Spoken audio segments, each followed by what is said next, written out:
attacking units came, and then defending subs to any friendly sea zone or vacant sea zone. And there's no destroyers to make these abilities ineffective.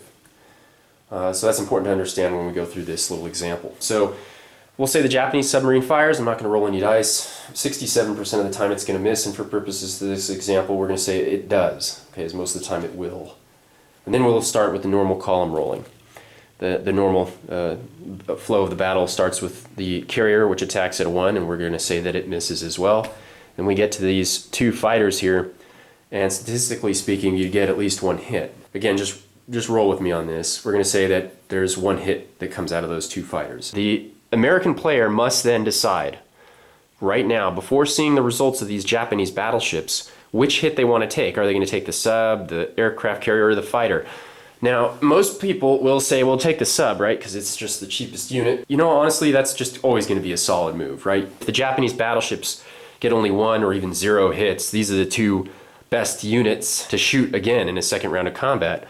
But that might not always be true. If you selected for the first hit as an aircraft carrier, and the Japanese only got 0 or 1 hits, and you decided to survive the submarine, this leaves some options available to the American player on the strategic board.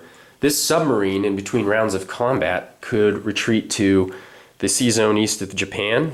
It could retreat to the Midway Sea Zone. It could retreat to the sea zone off the west coast of the United States, and it would have that option. And there's numerous reasons you might want to do this. You could reinforce for a counterattack.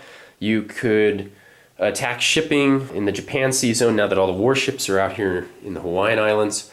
So it's not necessarily as easy a decision to make as it seems at first glance.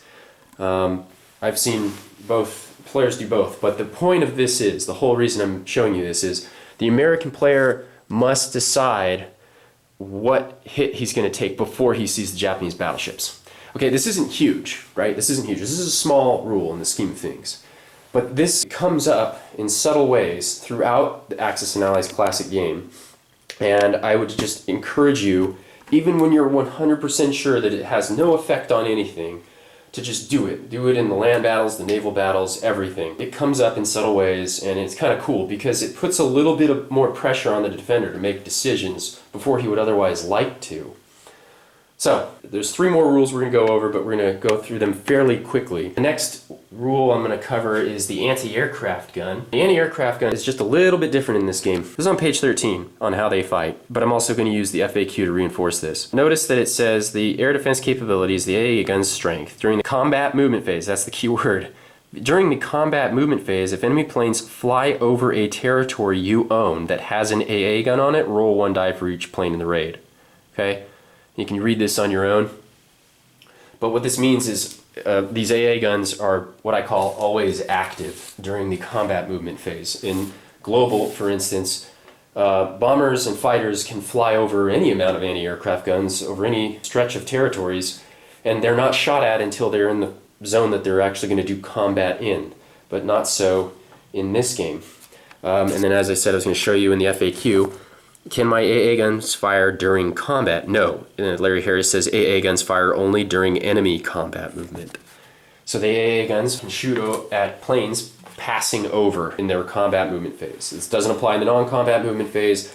So the next one is newly purchased naval units are not allowed to be placed in enemy sea zones. And this comes up very rarely, but it usually affects the UK's sea zone.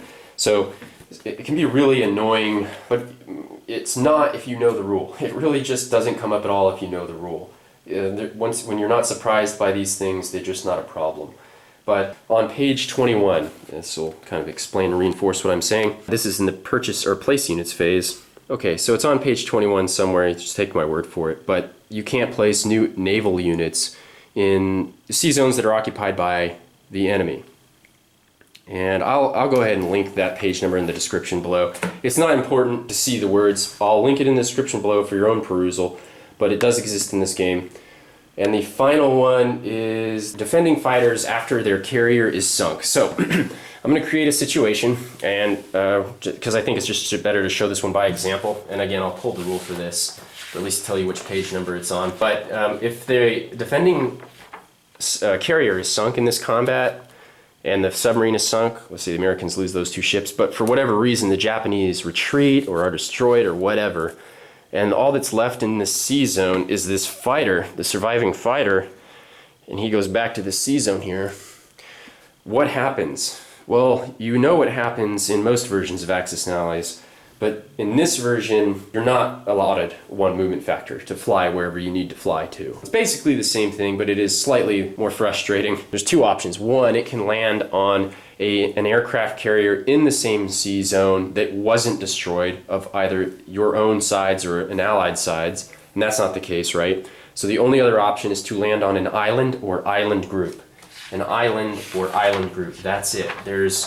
You're not allowed to land on a mainland, for example. So if this battle took place off the west coast, and this was the situation that developed, and this fighter was the last thing left, in this situation, it would be destroyed. I can hear people who are watching this video, gritting their teeth and saying, why would I want to play this? This is just such a silly rule. But again, it was play tested and designed with these in mind, and honestly, I've never seen this one come up in a game at all. And especially if you're aware of these things, you can really guide your forces in a way that none of these situations ever harm you or even any other player, really. But it's important to know that these exist. So, where this rule exists is on page 15 of your rulebook, and it says right here at the top, important, during combat, if a fighter is based on an aircraft carrier and the carrier is attacked and destroyed in battle, the fighter is not immediately destroyed. It is considered defending in the air. If it survives the battle, it must try to land in the same sea zone the battle takes place in, either on an island or another carrier. If it cannot land, it is considered lost and eliminated from play. That's all the rules. That's everything that I think are the little ankle biter rules in Axis and Allies Classic.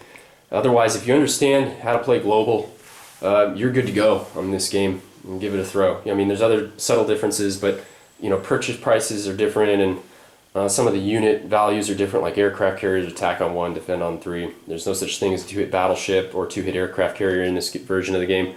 But I'm not going to waste your time talking about those. I think these are the top 5. And so, just a review, in case you forgot what we went over, I have them all listed up here on the whiteboard. This is what we went over, and again, I tried to cite all my sources. There's really no conjecture or opinion in this, I think. I'll try never to do that, by the way, and I hope to see you in the next pair of videos. I consider them the most important in this series. I really think I have something to share with the community in this study of Axis and Allies Classic. They are the Axis and Allies Classic winning videos. We're going to be looking in depth at the victory conditions and their implications on the game. So, thank you for watching this. All the best from the good captain, and bye-bye.